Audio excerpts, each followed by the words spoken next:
आइए देखते हैं शिक्षण की कुछ महत्वपूर्ण विशेषताओं को। सबसे पहला यहाँ पर दिया हुआ है, शिक्षण विकास एवं सीखने की एक प्रक्रिया है। शिक्षण से जो है व्यवहार में परिवर्तन आता है। शिक्षण जो होता है वो अवलोकनीय, मापने योग्य और परिवर्तनीय होता है। ऐसा नहीं है कि एक बार अगर आप शिक्षण कर लिए तो वो जो है परिवर्तन नहीं किया जा सकता, बिल्कुल किया जा सकता है। शिक्षण को मापा जा सकता है, अवलोकन किया जा सकता है।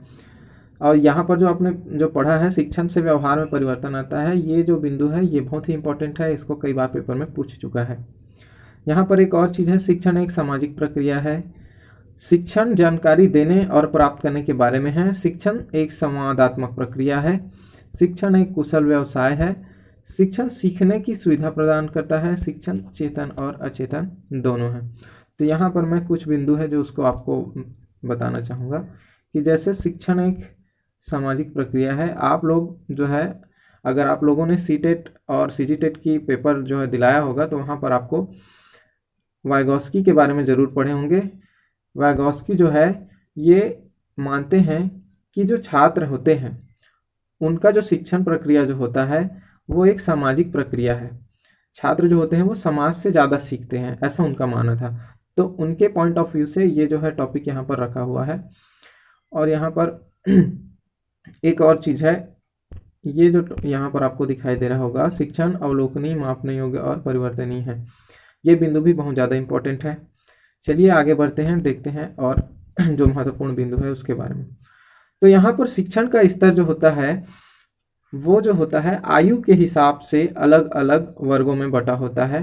क्योंकि बच्चों में जो आयु होता है या छात्रों में जो आयु होता है उनके हिसाब से उनके मस्तिष्क में अलग अलग चीज़ें डेवलप होती हैं। यहाँ पर 3 स्तर बताया हुआ है शिक्षण का, देखते हैं कौन कौन सा स्तर है।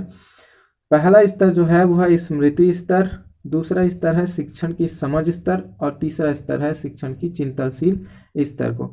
इसको हम लोग डायग्राम में देखकर समझते हैं। देखिए आपको यहाँ पर एक त्रिभुज बना हुआ दिखाई दे रहा है।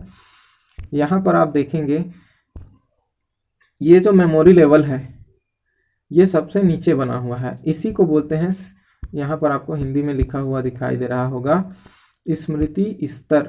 यहाँ पर दिख रहा है स्मृति स्तर, इसी को हम अंग्रेजी में मेमोरी लेवल बोलते हैं।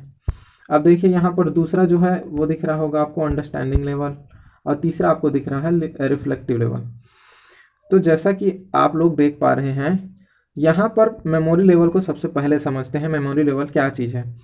तो मेमोरी लेवल शिक्षण के उस स्तर को बोलते हैं जहाँ पर जो छात्र का जो लर्निंग है, जो शिक्षण है, वो पूर्णतः शिक्षक के ऊपर डिपेंड होता है। यानी कि वहाँ पर शिक्षक जो शिक्षण प्रक्रिया है वो मेमोरी के बेस पर होता है। शिक्षक एक बार बच्चों को कुछ भी चीज़ जो है वो पढ़ा देते हैं, समझा देते हैं, बाद में जो है स्टूडेंट उसको रटते हैं। क्यों रटते हैं? क्योंकि यहाँ पर रीजन लिखा हुआ है लीस्ट थॉटफुल, यानी कि जो है छात्र जो है वो सोचने समझने की क्षमता उनमें कम होती है। तो उनको जो जैसा बता दिया जाता है वो उनको याद कर लेते हैं, रट लेते हैं। इसलिए इस लेवल को जो है ये मेमोरी लेवल कहा जाता है। मेमोरी लेवल जो होता है वो छोटे बच्चों के लिए उपयोगी होता है। दूसरा स्तर यहाँ पर आपको दिख रहा है अंडरस्टैंडिंग लेवल, यानी कि थॉटफुल लेवल। ये स्तर उन बच्चों के लिए होता है, उन छात्रों के लिए होता है जब जो छात्र जो होते हैं वो विचार करने योग्य हो जाते हैं। जब उनके मस्तिष्क में जो है विचार उत्पन्न हो जाता है, विचार कैसे किया जाता है ये सभी जब वो लोग जान जाते हैं, तब ये स्तर जो है वो लागू होता है, अंडरस्टैंडिंग लेवल। और तीसरा जो लेवल है ये सबसे ऊपर आपको दिख रहा है रिफ्लेक्टिव लेवल। रिफ्लेक्टिव लेवल जो है वो उच्चतम कक्षाओं में होता है। यानी कि जब बच्चे बड़े हो जाते हैं, जब बच्चे जो है सोच सकते हैं, समझ सकते हैं, अमूर्त चिंतन कर पाते हैं, वैज्ञानिक सोच विकसित कर सकते हैं, तब जो है रिफ्लेक्टिव लेवल या मोस्ट थॉटफुल यहाँ पर आपको लिखा हुआ दिख रहा है, ये स्तर जो है वो आता है। तो जैसा ये नीचे जो है ये आपको दिख रहा है मेमोरी लेवल, यानी कि नीची कक्षाओं में होता है। बीच में आपको अंडरस्टैंडिंग लेवल दिख रहा है, ये मिडिल की कक्षाओं में होता है। और ये जो ऊपर दिख रहा है ये हाई की कक्षाओं में होता है, कॉलेजों में होता है।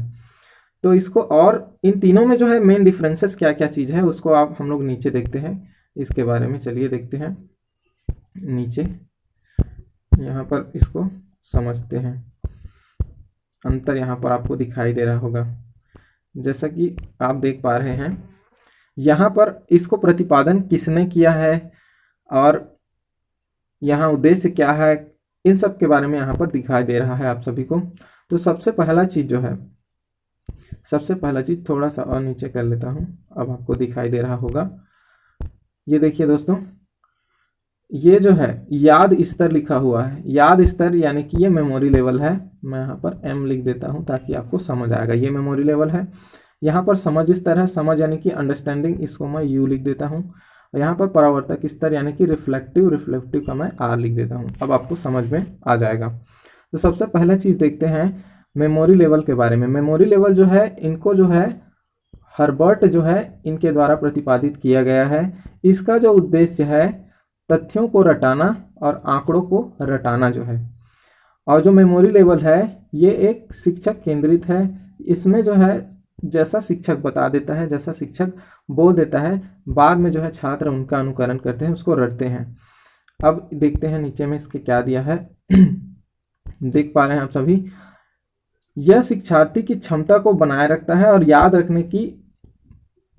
रखने की जो कला है या फिर याद करना जो है वो सीखते हैं इस स्तर पर। अब देखते हैं दोस्तों दूसरा जो लेवल है हमारा समझ का स्तर यानी कि अंडरस्टैंडिंग लेवल। तो अंडरस्टैंडिंग लेवल में क्या क्या चीज़ें हैं इसको देखते हैं। इसके जो प्रस्तावक हैं वो है मॉरिसन, और इसका उद्देश्य जो है वो है छात्रों की समझ को बढ़ाना, एक निश्चित अवधारणा और समझ के प्रति सम्मान, विचार और अर्थ को समझे। यहाँ पर दोस्तों ये अंडरस्टैंडिंग लेवल जो है ये उस स्तर में होता है जब शिक्षक भी सक्रिय होते हैं, छात्र भी सक्रिय होते हैं, दोनों एक्टिव होते हैं और दोनों मिलकर जो है लर्निंग प्रोसेस को इक्वली आगे बढ़ाते हैं, तब वहाँ पर जो होता है अंडरस्टैंडिंग लेवल होता है। और यहाँ पर देखेंगे शिक्षक शिक्षार्थी केंद्रित है, यानी कि ये दोनों के ऊपर केंद्रित होता है, सिर्फ एक के ऊपर डिपेंड नहीं होता कि जैसा शिक्षक ने बोल दिया बच्चे वैसा ही करेंगे। यहाँ पर बच्चे जो हैं वो पूरा जो प्रोसेस होता है वो शिक्षक और छात्र दोनों के समान इक्वली होता है, दोनों के ऊपर डिपेंड होता है। और दूसरा यहाँ पर आप नीचे देख पा रहे हो, यह समानीकरण से संबंधित है और इससे जो है सोचने की क्षमता विकसित होती है छात्रों में। ठीक है साथियों, चलो देखते हैं तीसरा स्तर क्या बोल रहा है।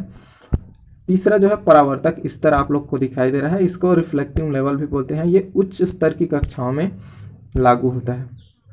इसका प्रतिपादन जो है हंट ने किया है और इसका जो उद्देश्य है उच्च स्तर की जो है विचारशीलता शिक्षार्थियों के भीतर जो है वो विकसित करना है। और यह एक शिक्षार्थी केंद्रित है, यानी कि इसमें जो पूरा फोकस जो होता है वो छात्रों के ऊपर, छात्रों को होता है, मतलब छात्र केंद्रित शिक्षा है। और यहाँ पर आप देख पा रहे हैं कि ये समस्या केंद्रित है और खोज पर काम करता है, समस्या का समाधान करता है। यह तर्क विकसित करता है, तर्क और कल्पना शिक्षार्थियों के बीच में संबंध विकसित करता है।